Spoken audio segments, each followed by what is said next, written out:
जय गुरुदेव। सत्संग वचन। पूज्य महाराज जी उवाच। संत महात्मा फकीर समदर्शी होते हैं। वो समस्त जीवों में प्रभु का अंश देखते हैं। मनुष्य की एक ही जाति है, वह है मानव जाति।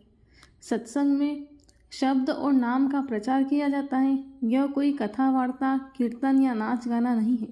सत्संग में मालिक से मिलने का रास्ता बताया जाता है। उससे प्रेम प्यार पैदा किया जाता है। कलयुग में प्रभु प्राप्ति के लिए किसी पहुँचे हुए प्रभु की प्राप्ति कर चुके संत सद्गुरु की आवश्यकता है। आपके अंदर तड़फ होगी, इच्छा होगी तो वह मिल जाएंगे। जब वह मिलेंगे तो कलयुग की सरल साधना का मार्ग सूरज शब्द योग का भेद बता देंगे। जब उनके बताए तरीके से साधन करने लगेंगे तो मनुष्य जीवन पाने का उद्देश्य समझ जाएंगे। आप त्रिकालदर्शी हो जाएंगे। हमारी सभी लोगों से अपील और प्रार्थना है कि सभी लोग शाकाहारी बने, शाकाहार का प्रचार करें, शराब जैसे नशीले पदार्थों का परित्याग करें।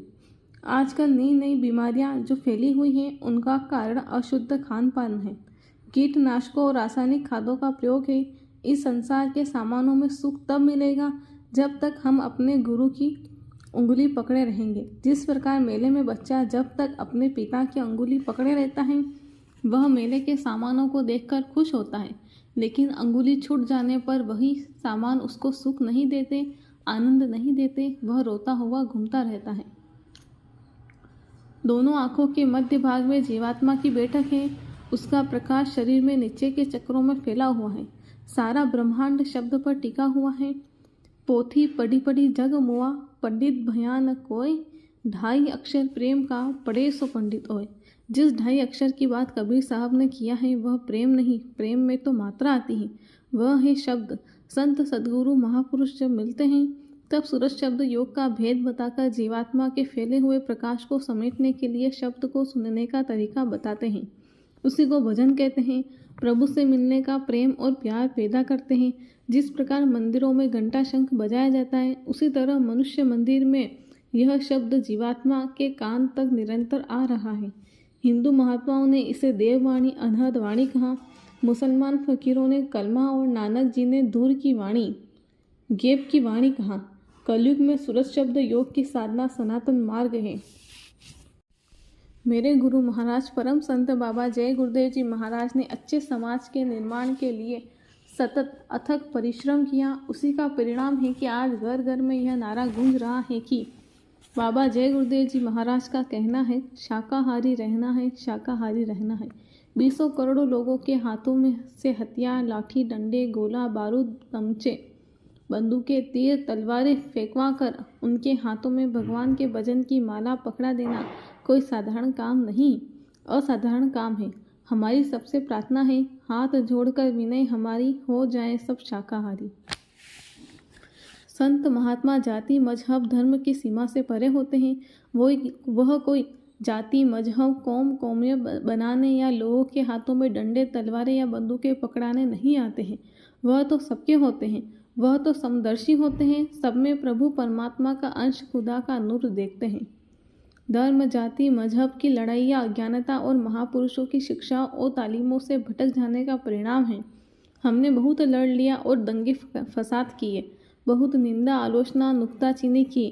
उससे हम सबको नफरत के सिवाय कुछ नहीं मिला। नफरत की ऐसी ज्वाला जली जिसमें घर परिवार समाज जातियाँ ही नहीं सारा देश जल उठा। सारी मानवता बहुत थक गई। अब सबको ऐसी छांव चाहिए जहाँ ठंडक मिले, सुख और शांति मिले। शांति और सुकून कहाँ मिलेगा? ऐसे संतों फकीरों महात्माओं के सत्संग में जहाँ शांति के संदेश होते हैं, सुकून के उपदेश होते हैं। अब तो सब में प्रेम प्यार पैदा करने के लिए, बुराइयों को खत्म करने के लिए, मानव धर्म मानव कर्म के प्रचार के लिए, चरित्र उत्थान करने के लिए और देश में एक अच्छे समाज के निर्माण के लिए सत्संग की महात्माओं के वचन वाणियों की बहुत बड़ी ज़रूरत है। मनुष्य शरीर की प्राप्ति परमात्मा का सबसे बड़ा वरदान है। माँ के गर्भ में पैदा होने से पहले हम सबने यह वादा किया था कि हे भगवान अब की बार हमको उस पीड़ा से मुक्त कर दीजिए, क्योंकि जन्म मरण की पीड़ा असहनीय पीड़ा होती है। हम पक्का वादा करते हैं कि जाते जाते हम आपका भजन करेंगे, भक्ति करेंगे, लेकिन पैदा होने के बाद अनमोल मानव तन पाकर न हमने भजन किया न भक्ति की। दुनिया के सामानों में, खाने पीने तथा शराबों कबाबों में सुख व आनंद की खोज कर रहे हैं। जो चीज़ जहाँ है ही नहीं वह उस जगह कैसे मिलेगी। यह आत्मा रूह आकाशवाणी पर उतार कर यहाँ लाई गई। जब प्रभु की प्राप्ति करने वाले संत सद्गुरु मिलेंगे तो साधना का मार्ग बता देंगे। आप जब उनके बताए अनुसार साधना करने लगोगे तो यह जीवात्मा शरीर से निकल जाएगी, चौड़े मैदान में खड़े हो जाएंगे, शब्द को पकड़कर गुरु कृपा से आगे के मंडलों में चले जाएंगे। जैसे चिड़िया अपने घोंसले से निकलकर आसमानों की सैर करती हैं, उसी तरह से निकलकर आत्मा भी ऊपर के मंडलों में अरबों खरबों मील की सफ़र करके अपने शरीर में वापस लौट आएगी।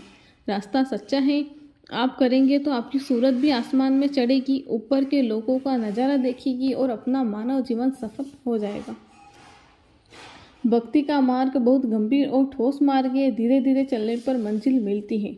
धर्म का बोलबाला जब खत्म हो जाता है तब युग परिवर्तन करने के लिए शक्ति आती है। जय गुरुदेव।